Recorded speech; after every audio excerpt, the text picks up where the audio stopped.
The girls, Anna, Olivia and Banta, met the next morning at the stream. "Do you think Beauty will come to the dance?" Banta asked. "It better not," Olivia replied. "If she shows up, no one will even look at us. The prince will choose her instantly. Then we make sure she doesn't come," Anna said. Their plan started with pretending to like her. A few days later, they came to her house, smiling from ear to ear, carrying roasted groundnuts and fruit as a peace offering. She almost fainted from surprise. They said they were sorry for how they treated her, that they had grown up and wanted to be friends.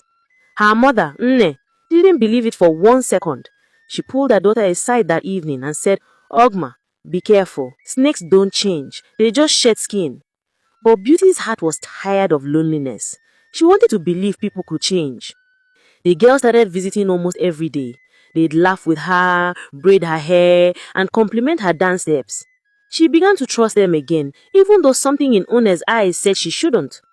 One afternoon, while they were at her house, she showed them the outfit she planned to wear to the dance. They gasped and said it was beautiful. "You look like a goddess," Banta said with a smile that didn't quite reach her eyes. She didn't notice then, but that was the smile of a wolf admiring its prey. Later, they gathered outside whispering to each other. They decided to dig a pit in the bush, and they would lure Beauty there on the day of the ceremony. They would push her into the pit, injuring her and ruining her chances of participating in the ceremony. The girls set out to the bush, carrying shovels and hoes. They began to dig using the sharp tools to break through the earth. They toiled for days, sweating and grunting as they walked. Their hatred for Beauty fueled their determination, and they kept digging until the pit was deep and wide enough for their plan. The morning of the dance arrived, and Nne woke her early. She hugged her tightly and whispered, "Don't follow them anywhere. Go to the palace alone. I had a strange dream." Beauty promised she'd be careful. Nne headed to the palace to join the other women in cooking for the occasion.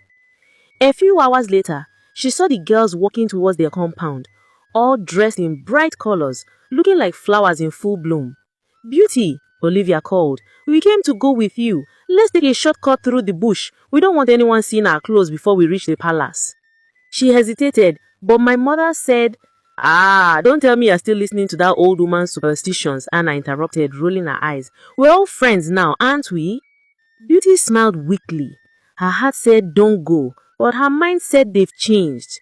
They walked together, laughing, talking about how the prince might look. Beauty felt happy, genuinely happy for the first time in months. Then, as they got deeper into the bush, the laughter died down. The path grew narrow and quiet. She noticed the bird had stopped singing. Her chest tightened, but before she could ask why they were taking that particular route, Anna turned and said, "This way, Beauty, the path is smoother." When she stepped forward, she didn't see it coming. The ground gave way beneath her. She screamed, a scream so loud it felt like it tore the air apart, and she fell into a deep pit. Her legs hit something hard. Pins shot through her. She looked up, dazed, covered in dirt, her head spinning. Above her, the girl stood at the edge of the hole, staring down with cruel smiles. "Look at you, Beauty," Anna said. "The village beauty, the queen-to-be. You want to dance, right? Dance there." They burst into laughter, their voices echoing through the trees. Her heart pounded. "Please, help me," she begged, her voice shaking. "Why are you doing this?" But they just watched her. "You think you're better than us?" Olivia sneered. "Let's see if the prince will still want you now." And with that, they turned their backs and walked away.